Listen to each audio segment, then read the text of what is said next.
Faith-Filled Friday! What it do? How y'all doing today? How y'all doing out there? Okay, it's been a little bit. But I just thought about today. This is a new season. This is my favorite holiday month. Jesus is the reason for this season. I'll start there. But I also love to give, and I love to be around family and friends. So, favorite holiday month, December. But before I move into that, because all this month we're gonna go up in Jesus, okay? We can go up in Jesus, okay? But as I reflect on Thanksgiving that just passed, I meant to do this last week and I didn't. So, but I'm gonna be obedient to it. There are people. God has literally people that have been placed in your life at some point for whatever reason, whatever season you was in life. And I really feel like there are living, walking angels around here that don't even realize, what they do for people. The love they pour into people, their light, just their words, all of the above. And so I want to give people their flowers while they're here. And there's a few people that's been on my mind. Just quick short stories about each of the people, because they are dear to me and they may not know it, but I want them to know this, okay? So today on Faith-Filled Friday, we're going to come from Psalms 91:11. And in the ESV version, it says, "For he will command his angels concerning you to guard you in all your ways," okay? In the King James version, it says, "For he shall give his angels charge over thee to keep thee in all thy ways," okay? So for me, these people were like angels, literally walking angels. First, Miss Janetta Robertson, she was family resource teacher when I was in high school at Central. I tried to stay out of her office, but oftentimes found myself in her office for being bad, for fighting, for being disrupting in class, for something all the time, okay? Then speed it up, in my teen years, this same lady would come outside of my house with a friend of mine who was already in her church and would pray around my house. I would see him out there pouring oil, doing all these things, trying to keep me covered and protected. At this time, I wasn't even a member at her church or anything. And eventually I became a member. She became my first lady. Her husband, former pastor Williamson Robertson, became my pastor. And they pretty much took me under their wings. They knew I was bad. They knew I was trouble teen. They knew I didn't really respect authority, like a lot of things. But they loved me anyway. You know what I'm saying? And like Pastor Robinson used me when he knew that I probably wasn't even worthy of being used. But he seen something in me. You know what I mean? And like, I just want them to know that like, want her to know, Pastor Robinson knew how I felt, but I want her to know that you are a walking angel on this earth for me and so many other people. But I'm talking about me right now. Like, I truly love you, okay? Moving on to my young adult life, there was a lady by the name of Donna Witherow, and she worked at a bank. And this lady took a liking to me. I used to hang out with her son. We were good friends during that time. And but I knew her before I really met her son, honestly. And I went to the bank. I'm a young teen, and next thing I know, I was getting this, I was getting that. I was like, okay, what is going on? You know what I mean? Like, okay, I know I ain't supposed to be getting that. I know I ain't supposed to have that. But this lady, like I know she was literally an angel put in my life for that season and a whole lot of more seasons leading up to that, right? Help me get my credit straight.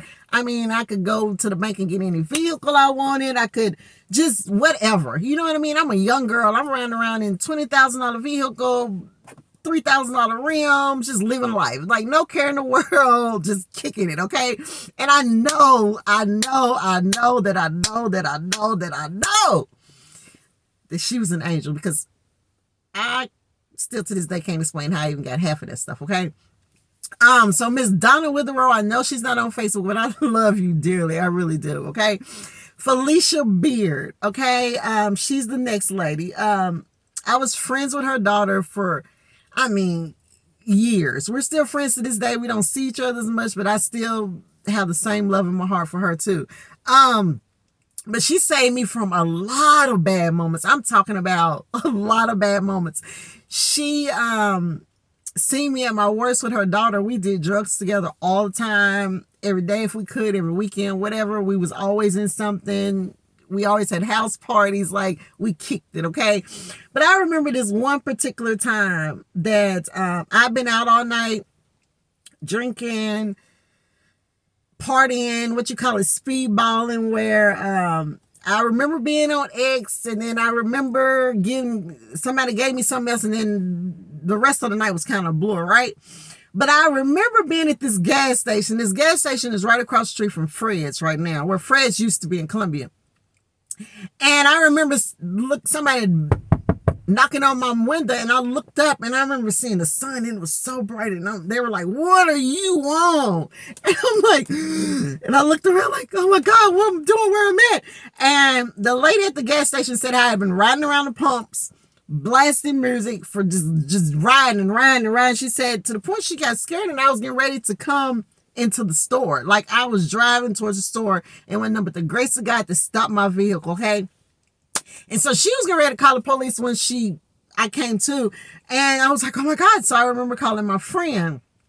Her mom came and got me. I remember going to, well, she may have came and got me. Somebody came and got me, but took me to this lady's house and my friend's mom's house. And I get there, and I remember she had this little pill, and she's like, "I need you to take this." And I'm just all out of whack. And I'm like, "No, I don't want to take no more drugs. I want more pills." Like, and she's like, "Take it." I remember being knocked out, waking back up, coming to, but she took care of me. You know what I'm saying? She came to rescue me. Like, she could have called my mama. She could have did a whole bunch of more stuff, but like, she took care of me, right? That was one moment. The second moment was, I remember getting ready to lose my truck, and I went to her, and I told her about it. I hadn't even told her daughter about this, and I told her about it. And I mean, she just instantly wrote me a check. Like, and I was shocked. You know what I'm saying? Because I was scared to even ask, but just like, it was nothing. And I know that she was an angel sent in my life. You know what I mean? And like, I think about her often. I've always tried to repay her back for showing me so much love. That was another lady, okay? Then this lady right here seen me before, literally before the transition, before the transformation. I became homeless. I don't even remember how I became homeless. I end up probably talking back to my mom, and she put me out the house for the umpteenth time. And this time I hung with this lady's boyfriend. And he's like, "You come stay with us." And I'm like, I mean, does she know? You know, but like, I knew her because her mom and my grandmother was really close.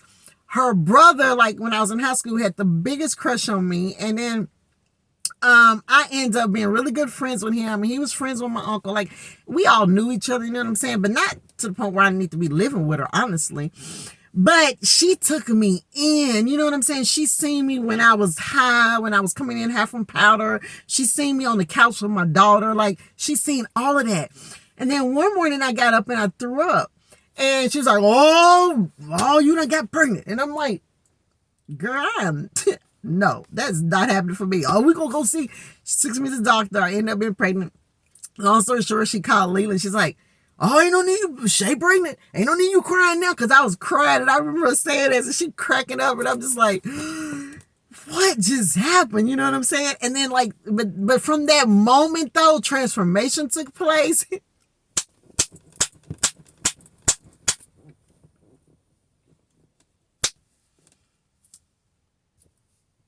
God is good, y'all. I'm telling you. And I ain't been the same since, honestly. But, like, I thank God for those few people in the name, and there's plenty more. But all of them seen me at my lowest. All of them helped me. All of them wanted me to be a better person. And I thank God for them, because there are literally people that are walking around that are sent just for you. You know what I'm saying? And I pray that whatever your situation is, whatever you're going through, that God dispatches his angels all around you to keep you covered from situation to situation, because I'm telling you, that's literally what my life's been, angels. And I just want to thank them. I want them to know that that they really meant something to me, that it wasn't just they knew me. Like, they mean something to me, meant something then, and they mean something to me now. And I just literally just wanted them to know that. And God is real. He will send his people just for you. He will send them right in the midst of your trouble just for you. And if you can't think about what he's doing now, think about what he's done. Think about what he did back then, because he can do the same thing now. He can send the same people to rescue you now, right in your situation, right in your wrongdoing. Okay. And I thank him. I thank him for Ms. Robertson. I thank him for Donna Witherow. I thank him for Felicia Beard. And I thank him for Tiffany Crawford. Y'all were true angels in my life. I thank y'all for thinking of me, okay? For being selfless in your acts of kindness, and your love shown, and your money you gave. Whatever you did for me, I thank you. I love you from the bottom of my heart. I will never forget about you, okay? If I make it big, y'all on my list. Just know that, okay? But I just want them to know that today. That's pretty much it. And I just want you to know that it doesn't matter the situation. It doesn't matter. It just doesn't. Like, God will dispatch his angels just for you. Like, go see about my daughter. Go see about my son. He will keep you protected, even when you don't even know. Like, man, just his grace, just keeping me covered. And I think about, what if he didn't? What if he gave up? What if he let me down? What if all those times these people that I'm bragging about, he didn't come through? Where would I be? You know what I'm saying? God is so good. He is so worthy to be praised. And all I want you to know today is to stand on that. Stand on that. Ask him, dispatch your angels just for me, because God gonna come see about you. I am a living witness. I will testify to the day I die of all the things he has done for me. I thank y'all on today for joining in, for listening, for watching. Y'all be blessed with that. Hey, God is about his people. God is about his children, and he's going to see about you. Whatever that thing is concerning you, he's going to see about you. And I thank him on it for that today. I just want to give thanks to those people, because I'm so thankful for them. And for the month of December, though, Jesus is the reason, baby. We going up, we going up, we going up. So I hope y'all ready. If y'all gonna be tired of seeing me, it's good too, because I'm gonna keep showing up. Okay, I'm gonna keep showing up. But anyhow, God is so good. I love him on today. Y'all know I got a song. Y'all know I do. But I'm gonna stop this because it's a little long. I probably should have went live. I'm trying to go live more next year or sooner than later. But if you don't want to listen, don't listen. If you want to go up in worship, tune in. Till next time, have a happy, happy, happy Faith-Filled Friday, okay?